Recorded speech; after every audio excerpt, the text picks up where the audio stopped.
Definitely for next Monday. Definitely try to have something wrote down. Go into. Yeah, we good. Welcome to another episode of Mindset Monday. You know what I'm saying? We back. We took a couple weeks off. The fam he had a couple things going on, and then last week he had some schooling. You know, we always trying to educate ourselves to go to the next level. You know what I'm saying? So that's always Yeah. more important to keep elevating yourself, man. But welcome back. Good to see you back, man. Glad to be back in front of you on the screen, man. Tell us how your last couple of weeks been, man. Yeah, man. It's good to be back on the screen, I should say. So my last couple weeks, had my little I got this Palo Santo. It's burning like crazy. Oh yeah, But I don't think you Snoop Dogging it up over there. yeah, get that out the way. But so I went and got my colonoscopy and that went well. I had a few polyps they removed. So that got my health back right. And it's amazing just to see how the body works as far as knowing there was something wrong and how it attacked my mental, trying to maintain it and still be aware without letting it overconsume me. So again, that procedure done and out the way, knowing none was major, but it's taken care of. And then I had a real exciting week last week. Carter Cofield, number 2 tax CPA in the world, well, in the nation right now. So spent some money and took his 5-day class and just excited about learning information. Like, I think people don't understand how powerful it is when you learn something new and can see how it applies and how it leads. What up, Bam?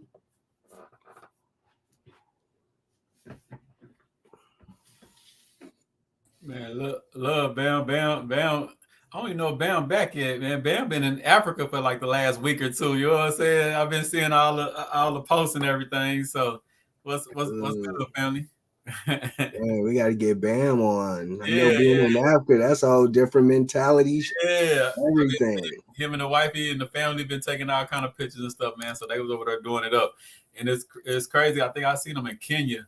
You know, Mm-hmm. I got some property in Burkina Faso, and I got some property in Kenya. So when I seen him over there, I was like, man, he ain't far from where my partner's at. You know, and Yeah. it's a big world, but it's a small world. You know what I'm saying? Because Same time. I easily could have reached out. You know what I'm saying? If I'd have knew that exactly where he was at and where he's gonna be, I could have reached out, and he could have had somebody from America that had moved their whole family over there. And you know what I'm saying? But it looked like they had a ball, man. So love, man. Yeah, I was watching something on YouTube where they're showing like a lot of Americans moving over there. What up, Demetrius?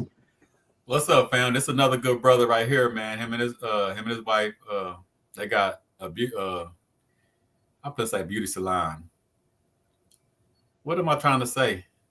Beauty products. Yeah, they own a beauty supply store. So that's what I'm trying to say. A beauty supply store, you know. And Okay. Cosmetics. he out there in Connecticut, man, and he got a book club. Even that 20 for 20 that I'm be starting down here. He's the creator of it, where you get 20 people, y'all get $20, and y'all go patronize a black business. You know what I'm saying? Like he the one Mm-hmm. that gave me that idea. So that's another good brother right there in Connecticut, man. So we got two good brothers right there on you know. Yeah, that's dope. All the way from Connecticut. Them Yeah. boys about to play in the championship tonight.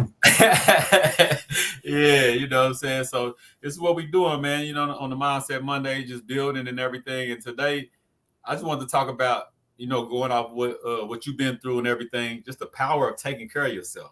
You know what I'm saying? Because we Mm-hmm. talk about the business, we talk about all the big dreams, the big hopes, the big aspirations, all the stuff that we just talk about, and we start forgetting that we got to take care of this to do all that. You know what I'm saying? Yeah. And like you were saying when we come on, now you're more focused on you like working out and stuff like that. And sometimes we need those wake up calls that ain't so bad. You know what I'm saying? Yeah. Yeah. I try to Kitchen grabbers. I try to stay grounded in that because I always remember like I'm thankful for my freedom in my life every day because I didn't have people that I said I see you tomorrow, I never seen them again. You know, Mm-hmm. and then we take it for granted. We just think that, man, I'm gonna go to the store. Like it's just 1,000% that you're gonna And come she back. gonna come back. Yeah, Yeah. you know what I'm saying? We don't think about that stuff until it's too late. And so that's the thing I want to talk about today. About we're gonna talk about getting to the money. We're gonna talk about being mentally strong. We're gonna talk about all that, but we gotta stay focused on. You gotta take care of yourself too. This is something I had to learn, man, because I was one of them people that I ain't care about sleep. I was just going nonstop. I ain't care about this. I ain't care about that. You know what I'm saying? It's like I gotta get to this money, but like if you get to the money and you all hugged out in your body, it's all for naught. You know what I'm saying? Yeah, absolutely. Yeah, so rolling off what I know what you've been going through, I just thought that would be a good subject, man. So just give me your insight on that. I just think mentally is what stood out to me the most. Like from the day they told me something was wrong, what happened to me mentally, you know? And it seemed like, for one, first thing was I was scared as hell. I was terrified, you know. My mom in Maryland, so I called her and told her, because that was my comfort. But then I put her on the spot where she started to worry, so that made it worse, kind of like worse on me, because I know my mom worrying now. But mentally, just the stuff, it seems like the stuff I was working on before then just disappeared. Just, I couldn't wrap my mind around it. I couldn't fully remember where things were. Man, it just took a lot on me mentally. Just can't focus, can't think about my next step. And also, how can I prevent this from happening? You know, and the importance of the team, the importance of a community. You know, we all, like you said, have these big dreams and things like that. One of my main things with my projects are making sure they're around longer than I am. So in order for that to happen, just really focusing on the team, how to become a better leader, how to use different language to get people involved, how to tie both interests so it's a win-win. Just really focusing on those aspects of it. Yeah, and that's what I'm saying. Like, and we need to make sure it go together. Like, I always talk about how to make these conversations that we have like normal, right? That go, and we have to do, like, when I be wealth is gangster, and I mean the health is just as gangster as the wealth, because if you're not healthy when you get to it, you're not even gonna enjoy it anyway. So you didn't work all that hard to get to something you can't even enjoy. You know what I'm saying? And health to take the wealth real fast. A lot of people that are broke, I ain't gonna say they was wealthy, but they had a little money, but their sickness, they lost homes, they lost jobs, they lost businesses, they lost everything because of the way they got sick, So it needs to go, like when I say these conversations we have need to be normal. Even the healthy part of conversation need to be normal. Like all this should be a lifestyle. It shouldn't be something we wake up and do. But this is the problem. Like when I talk to Ms. Brown about bridging the gap, these are one of the problems I'll be having with the older generation that's always down talking to younger people about y'all need to get this, y'all need to do this, y'all just messing up, y'all in the streets. But then we got to turn around and ask, what did you put in front of us so we wouldn't be doing that? A lot of the things that got us sick, why they got us sick, if we want to be real, is because of what our parents, grandparents, aunties, uncles fed us. You know what I'm saying? Like, I mean, that's just the reality of it. You know what I'm saying? So if we're going to fix all the problems in the community, we got to be ready to address all of them. And one of the biggest problems, the thing that's killing more Black men and women than drugs, than guns, than anything, is our health on what we eat. High blood pressure, high cholesterol, you know what I'm saying? Diabetes. That's all because of what we eat. So to me, that's, not saying that gun violence is not the bad thing, but if we're dying at a faster rate by what we eat, I think that needs to be yelled out to the clouds just as loud as Black on Black crime or whatever. You know what I'm saying? Yeah. Man, it's those things we can control type. Yeah. I hate saying this about our community, but I think we get intimidated a little too easy. Yeah. And I'm part of that too. Now I think we're all designed for certain battles as well. So the health arena might not be my personal battle to push versus support. And like you said, when it comes to the older generation, it's a weird thing because at the end of the day, I don't even know how much I believe this, so I'm gonna say it anyway. At the end of the day, they were trying to do their best to move us forward or keep us safe. So,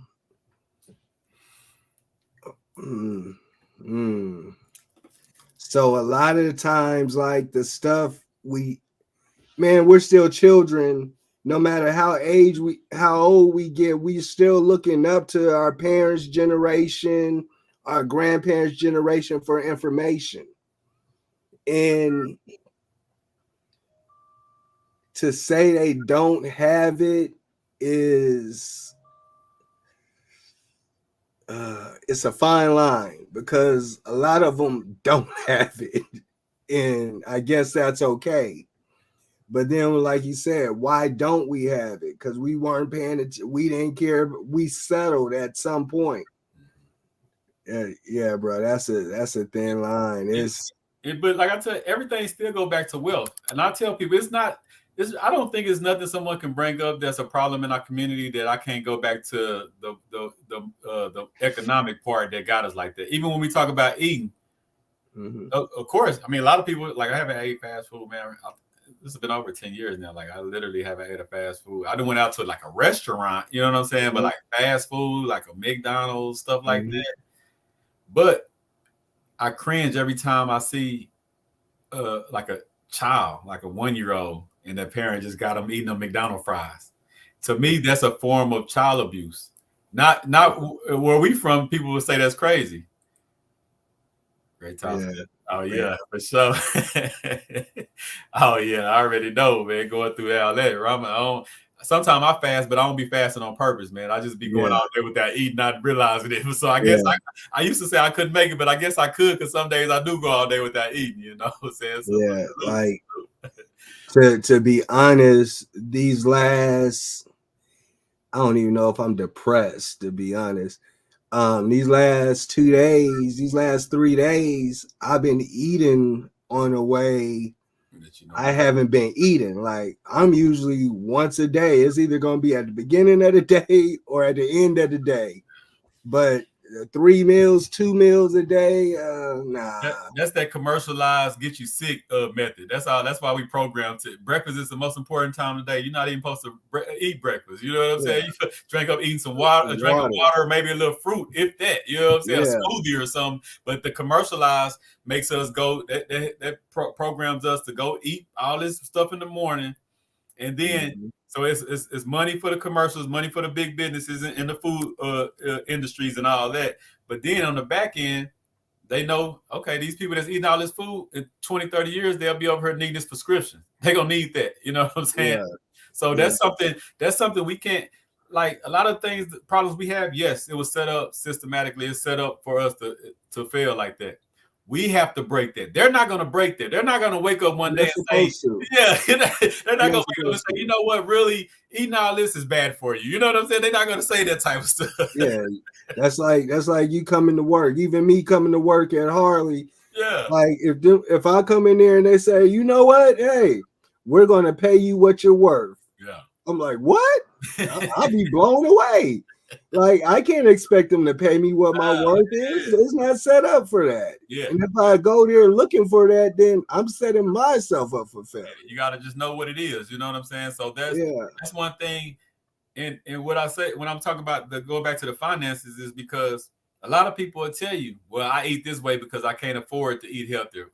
Half of them or more than half of them are lying because a lot of our people, not to not to say all of our people on food stamps, but a big chunk of our people that are on food stamps wouldn't eat healthy anyway, and they get food stamps. So it ain't even really the cost of eating healthier. It's just that I don't want to eat that. I wasn't born eating that. You know what I'm saying? And I used to be like that. I used to be a person that I would say something was gross before I even touched it because it's something I never ate. And when I started getting on my healthier journey, not that I'm the healthiest, I just broke down my portions. I stopped eating so much. I stopped eating certain foods. So I just did it not on a big scale, but just on a little scale. And I'm seeing a big difference just on a little scale. Mm-hmm. And that lets her know just if you man, I used to have plates so big, I'll be sweating afterwards, thinking, woo, you know what I'm saying? Just thinking that. And the mindset tells us, like, if we see somebody like, oh boy, you eating good, you getting big. Mm-hmm. That's what we used to say. That's what we say in our community is somebody that's not eating good. Yeah, oh man, you get skinny. What's wrong with you? You know what I'm saying? Yeah. But opposite, as you get older, you should be getting smaller. You shouldn't be getting bigger as you get older. That's when you get sick. When my grandpa had pancreatic cancer, he died from it. But as he was dying from it, as we was going to the hospital, I was asking the doctor, like, how do you get pancreatic cancer? He was just like, he said, it's just a lifestyle. He said from drinking, eating, smoking, just everything my grandpa did over his 62 years, it caught up with him. You know what I'm saying? So that's why I started looking like, okay, it's a lifestyle. So you hear me, I'm always saying it's a lifestyle. The way I work, the way everything I'm doing, it's a lifestyle. It shouldn't feel like a job. It shouldn't feel like it's something I have to do or I dread doing. No, this is here. This is how I'm gonna build money. This is how I'm gonna be here longer. This is how, like everything is a plus. So it's a mindset. Lifestyle and mindset.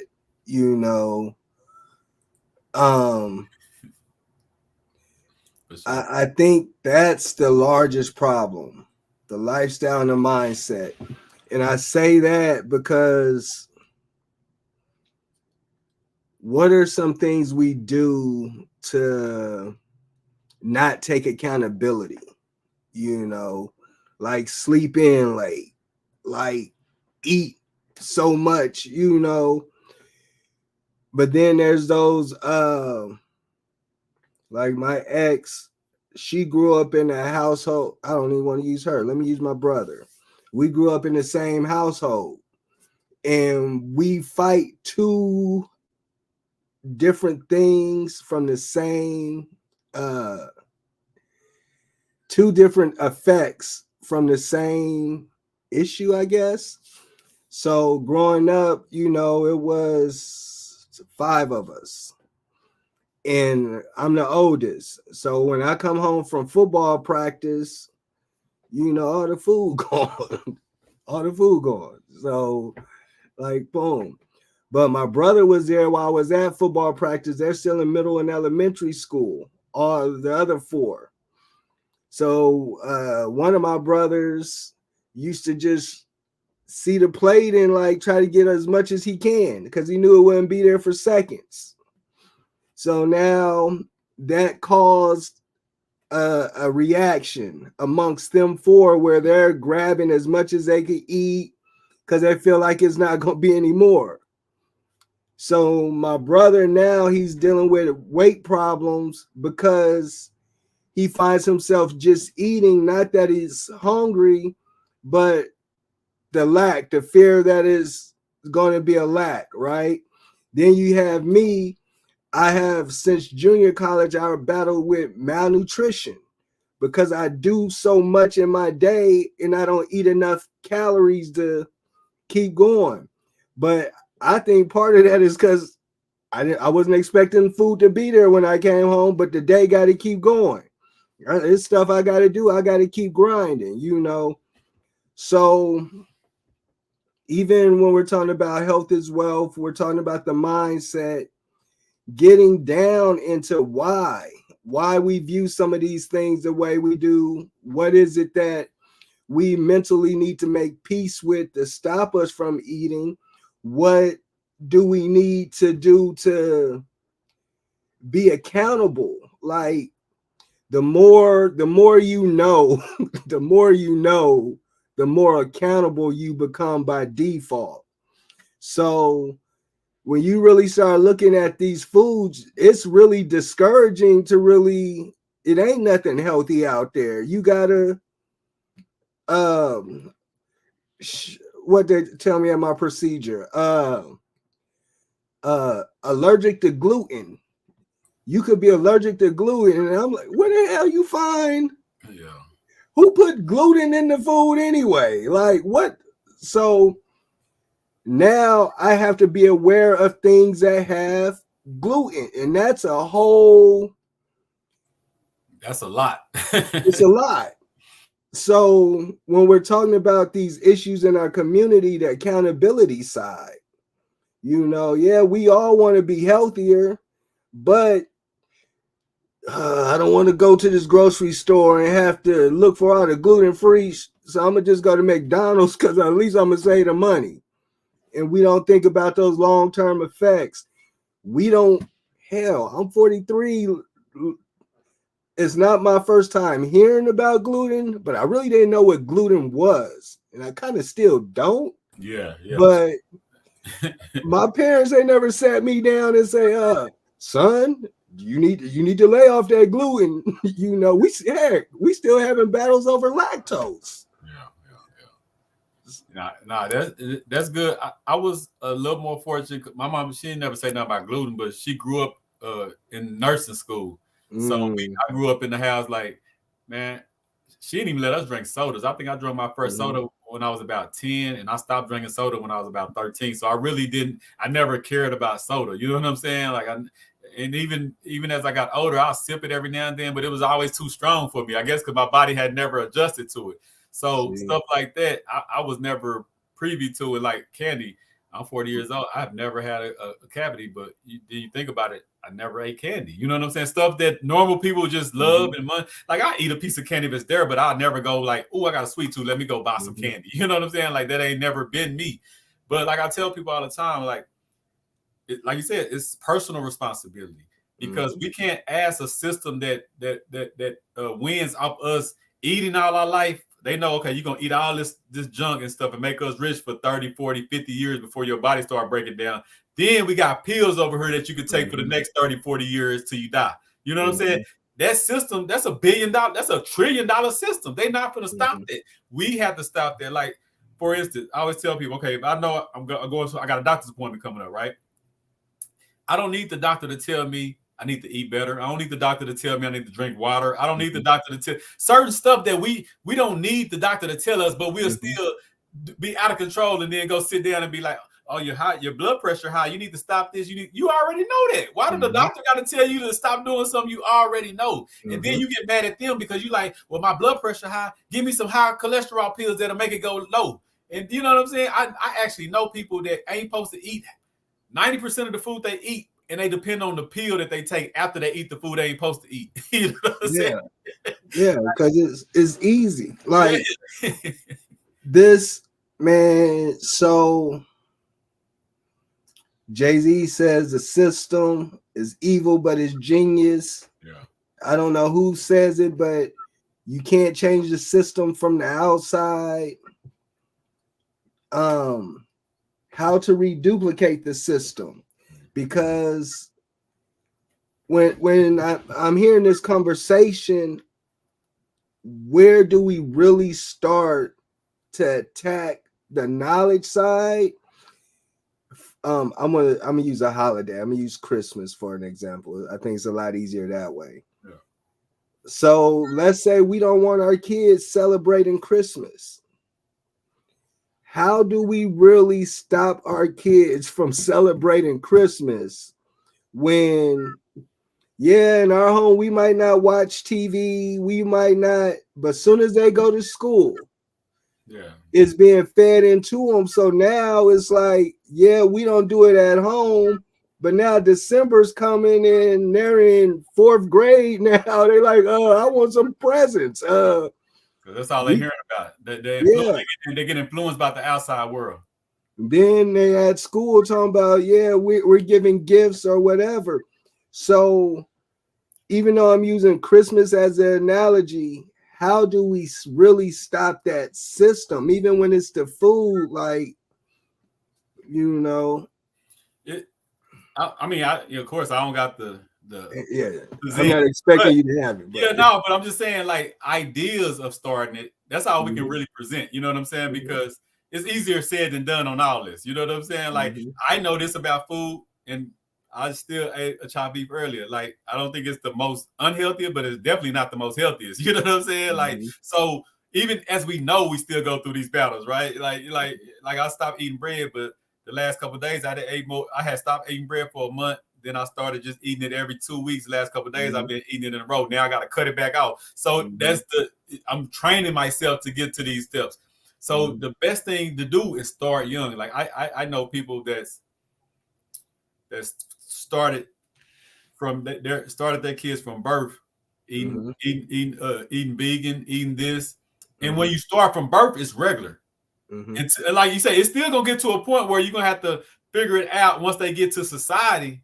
But it's better if you start them off training, even if they get to society and kind of fumble or whatever, they still got the foundation of what they was born into. You know what I'm saying? So that's all you can do is give them a foundation. They, like I tell people all the time, you can raise your kids whatever way you want to. They still gonna find their own way as they go. But if you start them off on a foundation, that's the best you can do. You know what I'm saying? Like if I start you from birth learning about eating this way, if I start you from birth learning about business, if I start you from birth doing all this positive stuff, of course you might not do it all, but I did my job, and that's at least better than the person that gave you a French fry one. At least you know what I'm saying? At least I'm starting you off better. You still might end up like that other person later on if you choose to go a different route, but that's out of my control, But we have to start somewhere, because our thing is, well, like you just said, all the stuff you just said, most parents be like, that's why I ain't even gonna try, because they're gonna get converted this, or they gonna or this gonna happen anyway. It's similar like when people say, well, why are we worried about building stuff? All they gonna do is take it back anyway. So for a lot of decades, our community stopped building because we was worried about what? The system gonna take it back anyway. The white man gonna take. So why build? So and I still get that sometimes. Like, you doing all that type of stuff, they can just come take it this, and they can right, and I'll build over again. It's a mindset, though. You know what I'm saying? Like, I'm not gonna be defeated because of the situation what we was born into is a defeated situation. We got to at least try. Yeah, man, I was just thinking about Black Wall Street as you were talking, and what's really been so hard about duplicating it, and that answer always weighs me down, because when I think about how they destroyed it, to me, the major thing was they cut these telephone lines so you couldn't call out. If they could call out, it could have been a different outcome. I know they ain't had cell phones, but they had the landlines. They could have called the black people 10 miles away in Temple. Hey, we need you down in Killeen. Come on. And it's a different story. But because they cut those telephone lines, we didn't have nobody to call for help. Nobody knew what was going on. If something happens in Temple, we do not know. But now we have cell phones. So there's no lines to cut. So trying to figure out how they pulled it together then. Because it should be a lot easier for us to protect now, especially with so many. It is. It should be a lot easier for us to build, protect, expand. All that should be easier now. But the reason why we own, coming out of slavery, we own 1%, a little less than 1% of land. And even though all these years, decades later, we got all these black millionaires and billionaires, and we still own the same amount of property, right? People will ask, how is that possible? Like, y'all gotta own more land. I see Rick Ross got 100 acres over here. This person got 100. You know what I'm saying? But it's the mentality. That's what it is. It's a mindset. Back then, all they had was each other. So they know, like, their mindset was different. I always bring up the analogy of, okay, when they had the bus boycotts, right?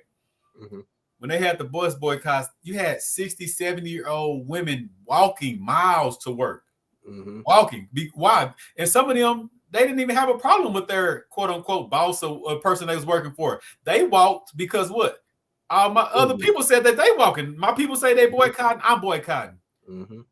Bro, we're not doing that right now. If we started boycotting right now, we'll have people laughing at us talking about, man, y'all crazy. I got to go to work tomorrow. You know what I'm saying? Like, the mentality is different, because the mentality is, I I got to take care of my household. I got to take care of me. My kids need this. I want to go out this weekend. I hear what you're saying, but forget all that. We're so individualized that we in the system. No, they did it purposely. They was like, hold on, how could they? That's the first thing they did was what? Break up the house, the black household. Because if we don't have back then, they was together. Why? Because the family was together. You know what I'm saying? Like the mama the rider, the daddy the rider, the mama the rider, even the kids grow up as riders. You know? They knew what it was. Like this is the price of this. You know what I'm saying? We don't got that no more. And then, like I say, it ain't even about being a quote unquote rider. It's the mindset. That's the biggest change from back then. That's why they would basically, even though we got way more money, way more opportunities, way more everything now, I guess you could say we in a quote unquote better situation that it looks like, but financially and what we're worth and what we got is the same situation. So let me ask you this, just personal opinion. Yeah. Do you feel like in general we want to move forward or we just want to be comfortable? Yeah, I tell people all the time, we don't want true freedom. We just want to be treated better. Our people as a whole, because I got pockets of people that I know want real freedom. I talk about it all the time. I'm part of groups that's actually putting in work, buying land, doing this. So I know it is. I'm not speaking on everybody, but as a whole, the biggest part of our community just want to be treated better. Just give me a quarter raise. Treat us a little better. Don't be so mean when you pull us over. You know what I'm saying? Because one thing I learned about our people as a whole, we don't really want to do the hard work. Like we'll say, forget the system, but I don't want to forget the system to the point where I got to run the system because I don't want to run no sewage lines. I don't want to run this. I don't want to run no power plants. I don't want to know how to do all that stuff. You know what I'm saying? I don't want to learn. Yeah, I don't want to do all that. All I want to do is go clock in, get my check on Friday, and go party and go to the movies. And we just enjoy the entertainment part of life. And then what you say, what they call it, the YOLO or whatever, you only live once or whatever that thing is. I'm the latest person. I think I'm the last person to understood what that meant. I didn't know for years what that meant.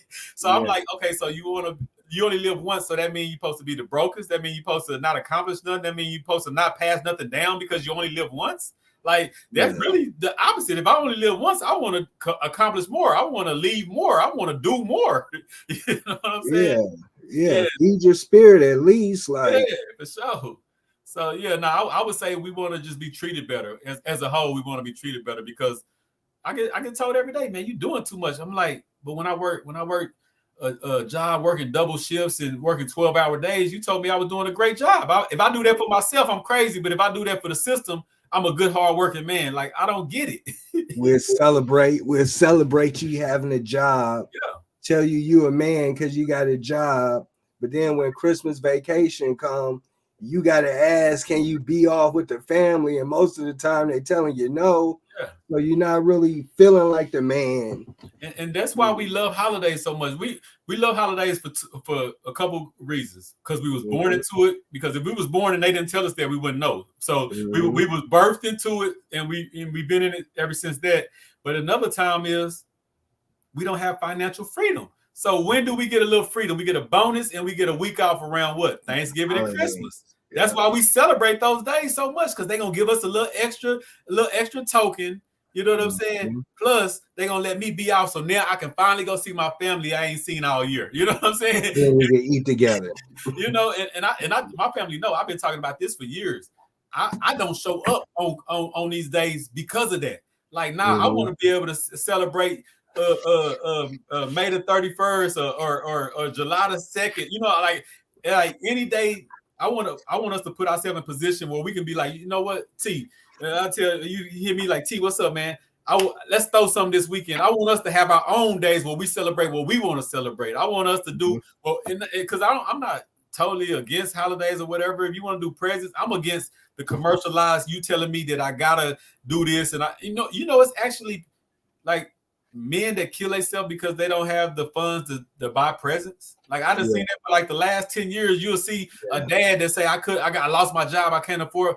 So you're gonna kill yourself because you can't buy your kids presents. So you really think that's what they want? I think your kid would probably rather you be there with no presents for the rest of their life than die because you couldn't afford gifts this year.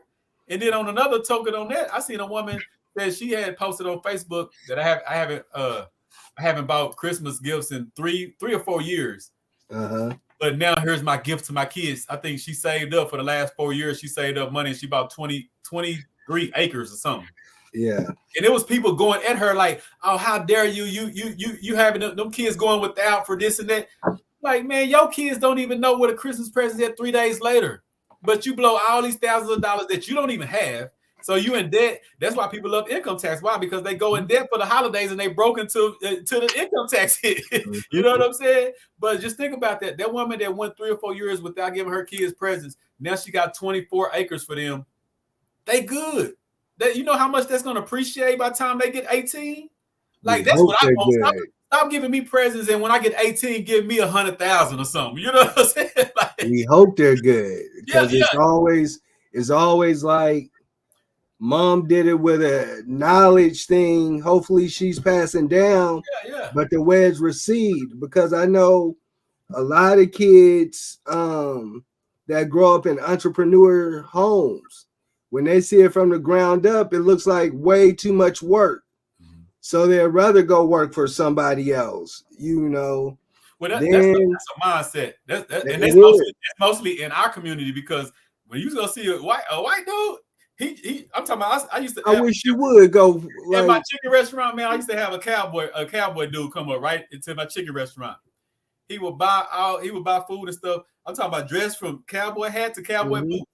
And I'm talking about that dude had to be like 5 or 6 years old, dressed identical, ready to come buy some food so they can go work in the fields. Like, we gotta make it, once again, it gotta be a lifestyle. Like, pushing it on your kids, yeah, that's one thing. They ain't into that. But when they grow up in it, and they grow up, like, if you grow up at grandma's house and you teaching them the importance of, this is a family house, this is that, we got to pass this on to the next generation, teaching your kids that's different than they playing in their grandma's house all their life. Then grandma get old and they get older and grandma die and they just sell the house. Why? Because they don't know. All they know is grandma dead, let's sell the house. They don't have no attachment to it. You got to connect you can't force it on them, but you got to connect it. Like, we do this because this is a family business. Your grandpa passed this to me, and now I want to pass it to you. You got to show them the importance of it, not just, well, you gonna do this because I do it. Nah, that ain't the route. You know what I'm saying? Yeah. So we gotta work on our methods of the way we explain too, because I've seen a lot of parents try to push stuff on kids, but I see other groups, they don't push it on you. It's like a culture thing. See, we got to understand the culture. I know in my family, we have a lot of land, especially towards Crockett and all that. But the family members that grew up on the land, it's the battle because they want the city lifestyle. So they want to sell the land and get to the city. The people in the city, we want, hey, keep the land. You don't know how important it is to keep the land. Yeah. But we out here maintaining, and we want to live different too, you know. So, but like I said, that goes back to finances too. Why? Because they're not financially set, and this is the biggest asset in their hands. So they like, you know what, I can get what for it, man. You know what I'm saying? Let's get off this, you know. So that's their whole thing. They want to get off of it because they'll be more financially stable. You know what I'm saying? So that's what I'm saying. It's a mindset, and it's a lack of resources that make us do things we do and think the way we think. And that's something we got to, and that can't change overnight, but we got to start it off young and show the importance. That's what I'm doing with the CEO Youth League. I want to teach these kids.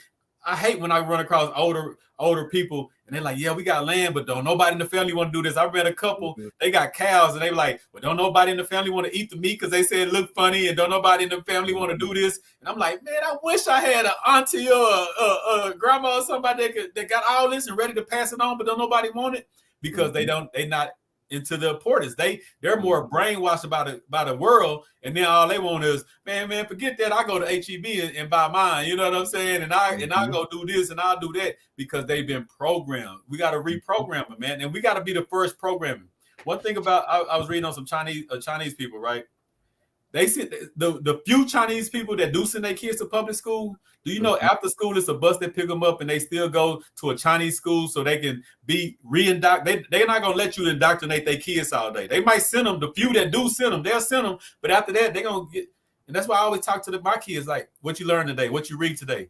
Oh, we read this at school. No, after school. Don't talk to me about school. Whatever you did at school, hey, congratulations. When I talk about education, when I talk about reading, when I talk about what you learn, I'm talking about outside of school. And see, our kids don't even know that you're supposed to learn when you leave school. Hey, bro, that's deep right there. One of the issues I was having in my past relationships was the W-2.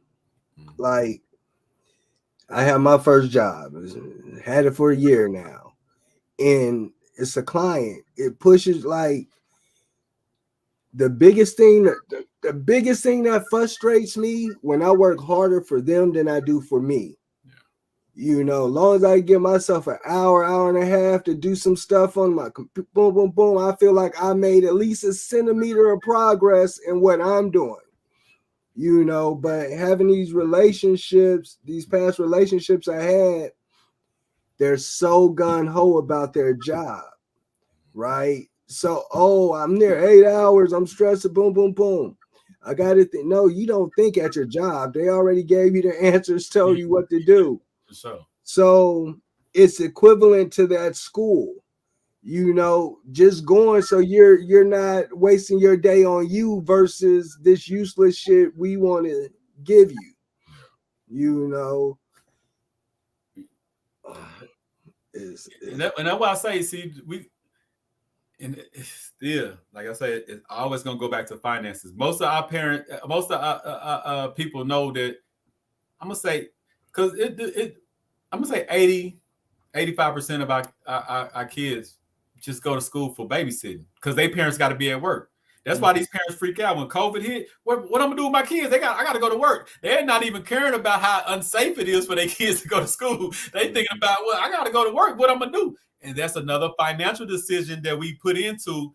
We ain't got the luxury to be like, you know what, man, forget this. I'm gonna just put you in homeschool and I'm gonna do this.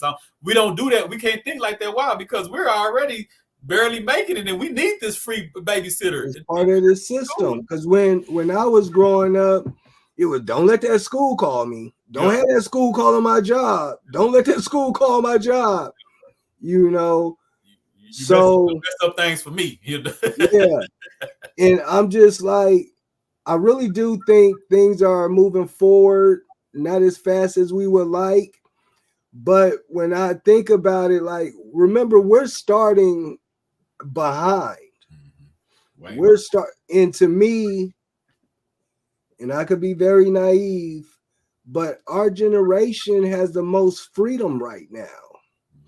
My parents' generation, to me, they're the first generation really out of slavery, but not mental slavery. So our grandparents and great grandparents, they were still battling, leaving the plantation and all that. Our parents was the result of keep you a job so you don't have to go to the plantation, not understanding it's the new plantation. Yeah. So now we're here like, hold on. That shit ain't right. Boom, boom, boom. And as we're pushing forward, it still looks like a lot isn't being done. But I think mentally, my brother's 10 years younger than me, 33. The 23-year-olds under these kids are setting out towards that entrepreneur journey. I ain't trying to, you know, hell, they have a lot more brands than we do in our age group, you know, and we're just getting into the brands and entrepreneurship and owning our stuff. Our parents was more into good credit, get you a loan, keep you a job, and get that retirement check. So, you know, so as we push forward and navigate, I feel like we're the leaders. Hell, Jay-Z's our oldest rapper. So we're in the infancy stage of all this, especially when it comes to wealth building and unlearning and relearning. And that's why I tell my mom. That's why I keep her today. I had her today when we had the meeting at the House of Resources. You know what I'm saying? With Hussein, like I just want her in these rooms because I've been talking to her for so long about it, and now that I finally got her halfway out, you know what I'm saying? I want her to see for herself, because me saying it is another thing. When I can bring in people that's making six figures, millions of dollars, and you hear from them, then you be like, okay, you know what I'm saying? Like, so It's the unlearn, relearn. Like I told her, I'm not mad at you. You taught me what grandma taught you. It's a losing strategy for me, but you did it thinking that was the best for me. You know what I'm saying? I get it. I grew up on Robert Kiyosaki. My parents in Germany, Robert Kiyosaki, his classes, boom, boom, boom. But he was missing so much not missing so much information. It was just in general. My parents are reading Robert Kiyosaki, but not necessarily knowing what entrepreneurship is. So they're not getting a complete, full information type thing. So even as I grew up on Robert Kiyosaki, I know there's more out there, but how to get to it. Yes, yeah. So that's something I've been like, me and one of my cousins, we call ourselves the cycle breakers because we're the cycle breakers for our family generation. And we're intentionally going to seek that, going to find that information, right? So as long as I've been talking about entrepreneurship, boom, boom, boom, trying to get my parents involved. Yeah, they listen, they hear. But this class, this tax class, sent them a video. They, boom, okay. So we sign up. We all take the tax class. Me, my mom, dad, VIP tickets. Yeah. And he gave so much powerful information. I'm excited to do my taxes. Yeah. But then the next class a mastermind class is $77,000. And I'm like, man, this 5-day class, they taught us to rebuild our credit. Like on day 3, we literally gave us a website, go here, boom. Over $500,000 worth of funding to 300 people that was on the call. I didn't make it because my credit wasn't where it needed to be. I'm still working on it, but they gave me the blueprint, the role model. Yeah. My parents were so happy and they're so excited to join this other mastermind class, right?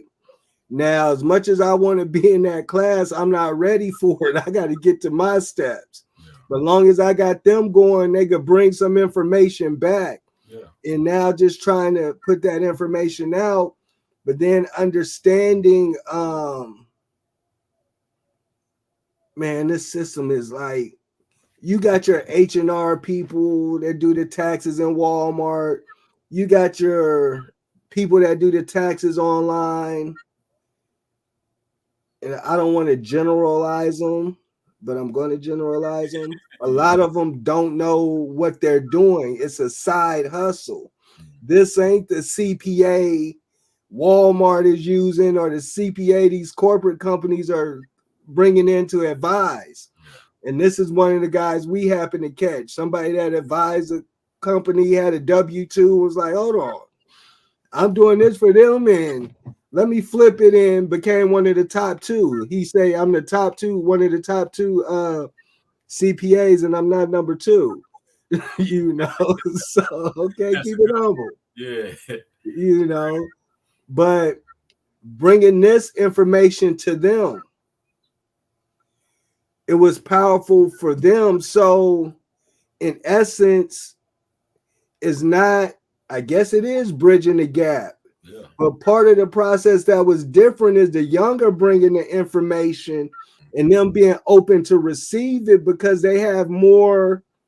Yeah. It could benefit them more, but because it could benefit them more, I could see how to, okay, we need to make sure we get here, Nah, and that's the way it should go. It's each one teach one. Like, okay, I ain't got the information, but I pass it on. You know what I'm saying? Like, we gotta get more in an abundance mindset. Like today, I had Hussein down there, and I called my brother. I called some other people.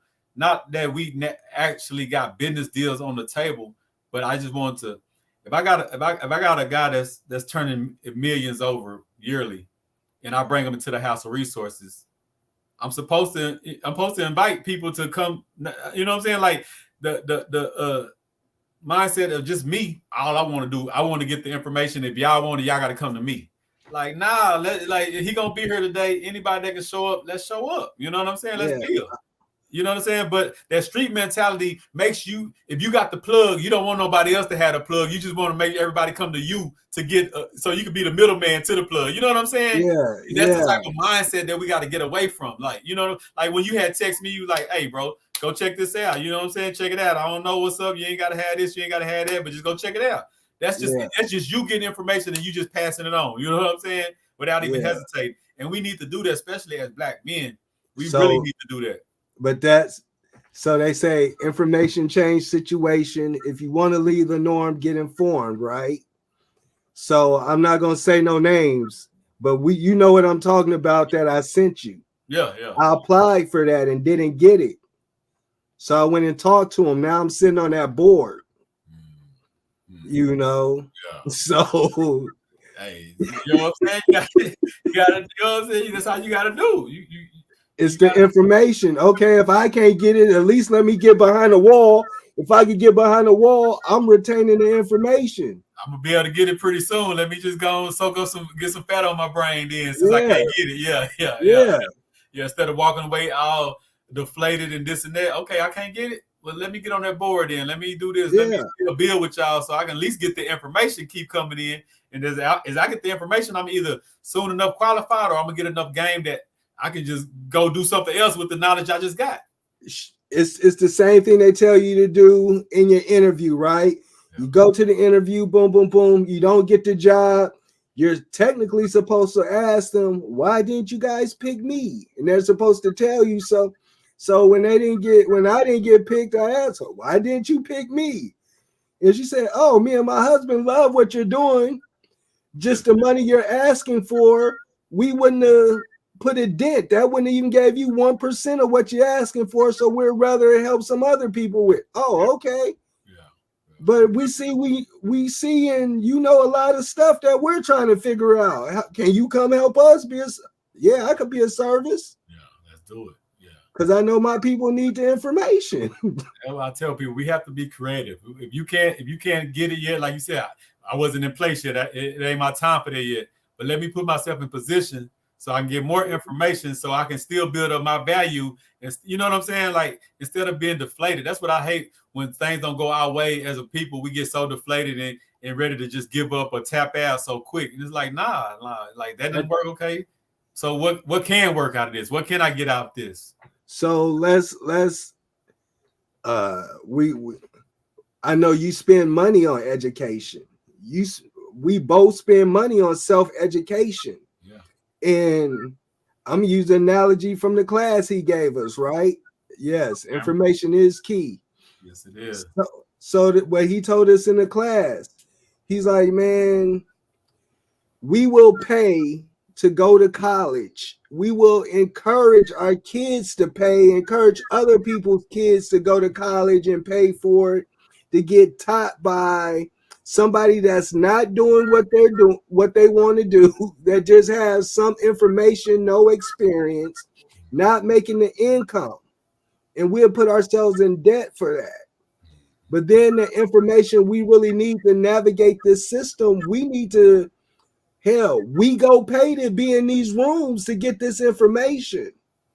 So yes, it's our job to give it back, but it's also like, it's good business too. Bro, I paid to be in this room. I paid $5,000 to be in this room. I'm just charging you $300 for this information. And not only that, you don't have to pay the $5,000 that I paid. So if you have a question, I'm gonna just go get the answer and bring it back. But now we're all helping each other. And we don't want that information. Oh, nah, I'm not gonna pay no coach. Oh, no, I ain't gonna pay no mentor. Bro. Oh, no, I ain't gonna. Yeah, bro, but you come to me because you feel like I got it, but I only got it because I'm paying for it. Got to. And now it's like I'm trying to move on the information and I'm struggling because I don't have the resources that I need to, but I'm supposed to get that from you. Like, and that's one of our biggest problems. We got 1,000 problems, but one of our problems is, like you say, information is key. But we already know just getting information, you have to apply it, right? But even before you apply it, we have to develop uh, a Trust. love or appreciation for information, right? Mm-hmm. Like this is an example I always go over. You'll watch Grant Cardone do one of his big arenas, right? Mm-hmm. Grant Cardone to have $20,000 seat that'll set that I'm talking about that'll sell out quick. Mm-hmm. No, people like that, 5 minutes. they don't even question the price. Of course, they got the money, so it's a little easier, but they don't question the price because they appreciate and they really got love for the information. Like 20,000 to be in a room with you and get to see all these people. They understand about the networking and they understand about information is key for them to go to the next level. So they'll drop that. Then you spin that around, and then Dr. Boyce have an event, and his highest ticket will be $300 for VIPs. And people will tell him, well, you're supposed to be for the community. You're supposed to be doing that free. Like, what? Mm-hmm. Like, no, he ain't. This man did put 30 years into educate himself. He walked off a $200,000 a year job before he had his big name and left. So he left $200,000 a year working at Syracuse. Now he's a millionaire out building his own school and everything. But that's why, because he found a pocket of people that appreciate the knowledge that he gives them at a way lower rate. Grant Cardone not teaching you nothing Dr. Boyce can't teach you. He just understand that in my group, I could charge 20,000. Dr. Boyce, no, I would never get 20,000 from my people like that. You know what I'm saying? So yeah, Bam. Exactly. Man, I'm trying to figure out how to say it. Yeah, exactly. Yeah. So it's almost like we have to respect our nerds. We're all pieces of the puzzle, right? And we know we have very smart mathematics black people, but if we could get them to lend some of their brain power to some of our black entrepreneurs as a treasurer, highlighting those numbers, they're still in that area of their path. There's a role in a company, there's the researcher or the comptroller. So those are the people that's just going to get the information. These are the people that's attending the Grant Cardone seminars because the executive don't have time to be there. So the researcher comes back, get the information, and so learning how to celebrate our researchers, our learners, our intellectuals in our cultures, and I hate picking on rappers and athletes because it seems like they always get picked on in our culture. But you could have the wicked jump shot. But now your manager, for you to keep that jump shot wet, we need you on the court shooting that jump shot.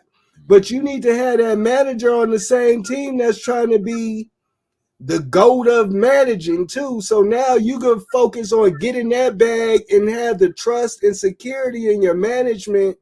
So the LeBron James story. We have to build our executives. When everybody told him don't do it, when everybody told him they was too young, when everybody told him that's the biggest mistake.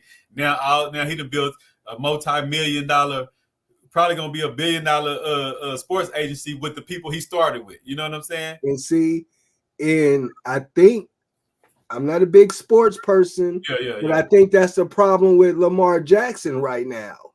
They don't want to create another LeBron. LeBron don't need them financially at all, and he got too much influence off their system. Yeah. Lamar don't have no agent. So he got his mom in place like LeBron had his homeboy. Yeah. And they like, we gotta let you do this, because if we start letting you do this, and the NFL is different. Breaking the system. The NFL, like, no, we gonna keep a tight rope around y'all. And I know y'all see them brothers in the NBA get a little more freedom and stuff, and they get more guaranteed contracts. They get all that stuff. Y'all not about to start this here. You know what I'm saying? They didn't want to pay Mike Vick. They had to take Mike Vick out. Yep. He was the only one that had Reebok and Nike. So that was a lane that was about to be so exploited. If he wouldn't have How many deals would LeBron have now? Nike, Reebok, Puma, it changes the culture. Yeah. But we just gotta be intellectual enough and just I know we 10 seconds away. Yeah. But go ahead maybe it's be a topic and give us something to end on, man. A topic for the next show, maybe. Let me write it down. Man, what you thinking about? Just the core to every successful company, every successful team is usually 3 to 7 people. So I know I said it before, man. Find something you want to do as an executive. I know we talk a lot about entrepreneurship, but find something you want to do as an executive. And the reason why I say executive, right? Because executives are hired, but they're more so placed. So you could be great at your job coming in off an application. If you don't have no family ties or relationship to the top, you will never make it to an executive. So we have to not only create more companies, but create more executives. But not just, when I say create, we're not talking about just giving you a position, but we're talking about building you in that position. So now hopefully you'll be the chief financial officer for the House of Resources, for Be Great on Purpose, for Wealth is Gangster. So now we have those solid positions. Hey, you're a graphic designer.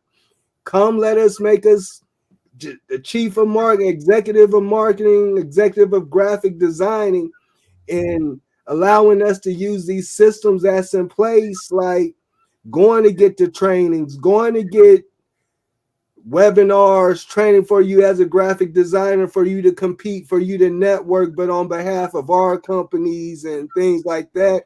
So even on LinkedIn, when they're sending out messages to executives, now you're in that food chain, you're in that line. So if you want to send a message to another executive, that door is more so open. But just playing every piece of this system, and we need each other. Yeah. LeBron got the Lakers. Even though we talk about LeBron a lot, there's the Lakers. We need the niggas on the bench. We need the people on the bench. We need the assistant coaches. We need the janitors. We're all part of the team, and we're all going to eat good. Yeah. And that's what we got to do, man. It's teamwork, and it's just the appreciation of wanting to see the next person doing good. Even if a lot of us, we don't want to, we wouldn't want the next person to do good if it's not with us. And it shouldn't be like that. Like, if I can't use some information, but you might can use it, let me pass it out to you. If you blow with it, cool. We talked about that today in our meeting. Like, it should, if I can pass on something to you that you might take and run with it and make an M, I should not hold that because I don't want him to make an M if I'm not gonna get a piece of it. Because if somebody that I deal with make an M, that just strengthened me. You know what I'm saying? Like, and vice versa. If you passed on something and I was to run across an M on it, that don't do nothing but strengthen you because we locked in. You know what I'm saying? Hey, man, you know what? Hey, what you just sent me, I just got an M. Well, you trying to do this and do that. Hey, I'm in a position where I can put 100,000. I can put this towards that. So even though that particular thing didn't benefit you, you passing it to somebody in your circle, it came back to you in a way anyway. And we got to just get that more of abundant mindset that realize that, man, abundance, but getting away from the scarcity mindset where it ain't mine. I ain't gonna get nothing off of it. I ain't gonna pass it. I ain't gonna do that now. Pass the information and keep it moving, man. Because even if don't nothing come back to you from that, just a good deed on your mind and your heart that you did it is enough to just keep on moving with it. You know what I'm saying? So that's what we're doing, man. But like I say, man, we took a couple weeks off.